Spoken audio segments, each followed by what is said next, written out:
We all have this idea in mind that once spiritual awakening happens, the person becomes all righteous, follows all morals, or is just no more affected by things that are happening around. Somehow we have this idea that this person now becomes a perfect human being.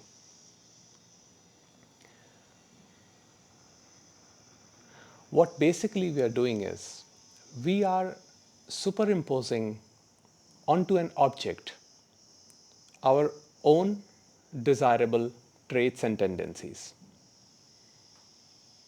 So we imagine that an quote unquote enlightened person should behave a certain way. That's our belief, that's our conviction.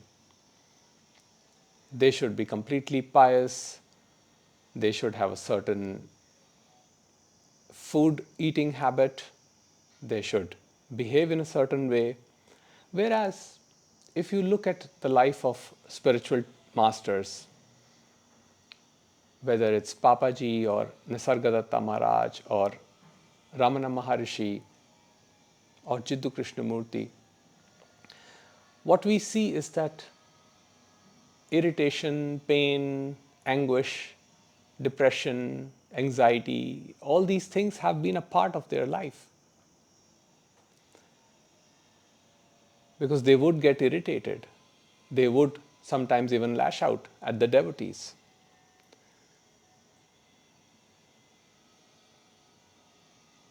The only difference is that they are in acceptance of what they are experiencing. They are not trying to distort the experience. They're not trying to moralize. They do not live in shame and guilt. They may experience shame and guilt momentarily, but they are not living from it. So, even while everything is happening around them, which may be desirable, undesirable, pleasant, unpleasant, they still enjoy. They still laugh. They crack jokes. What is adversity for quote unquote a normal human being is just happening for a jnani. Because ultimately, the jnani's lived experiences that everything happens through the self, by the self. It is self acting, self producing, and self is only consuming. So, with that lived experience, there is no possibility to see a person. There is a beautiful meditation by Thich Nhat Hanh, the late Vietnamese Buddhist teacher. And he says that when you think of somebody as evil, close your eyes and see if their mind has a face. In fact, you close your own eyes and see if your mind has a face. When you close your eyes, you will see that the mind does not have any form, it does not have any shape. It is just an inference that is born out of thought again. It is thought. So, if your mind does not have a face, how can another person's mind have a face?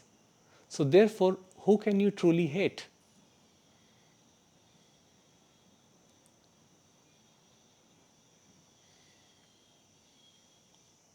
And he also said that we have seeds of everything within our consciousness. There are seeds of anger, resentment, jealousy, kindness, tenderness, compassion. And he says that using the power of mindfulness, or we can also call it presence, we can cultivate the seeds of compassion, kindness, and tenderness.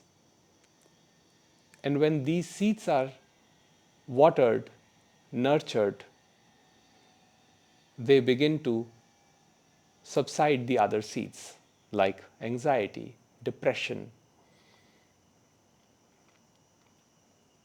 But when we fight, when we defend,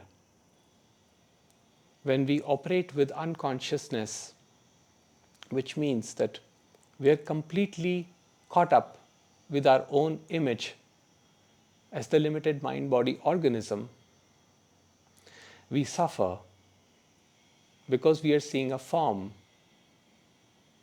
and we think that it is the form that is hurting me. So the form there and me are both the same. They are both the same form.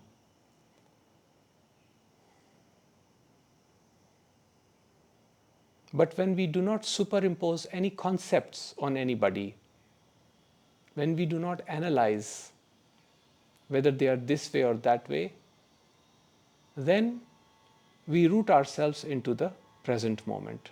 And that is where Thich Nhat Hanh says is our true joy. So he gives a very beautiful meditation that I was listening to yesterday, where he says, with in-breath, look at the mountain, and with out-breath, smile at the mountain.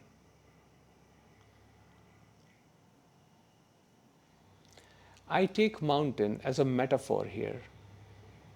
So whatever life is presenting you, whatever pain, whatever anguish, whatever difficulty, challenges life is facing you, look at it like you look at the mountain. And then smile at the mountain. If the fear arises within you, smile at the fear. In fact, tell it that, hey, I know you. Don't worry. I'm going to take care of you. I know you're here.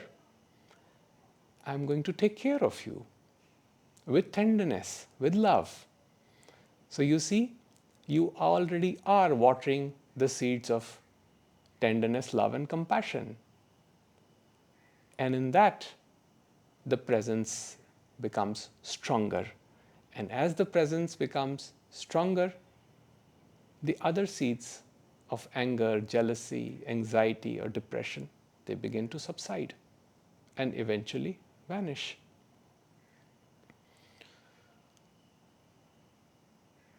So, spiritual people, those who have had insights and awakenings, those who are called masters, often experience the same conditions as normal human beings. Because human body does not differentiate. Anxiety happens to a master the same way anxiety happens to a normal person. The only difference is that master, knowing the nature of his mind, knowing the impermanence of that which is arising, does not cling on to anxiety, does not live in constant terror, does not live with depression. The master loves free, allowing everything to happen as it is happening.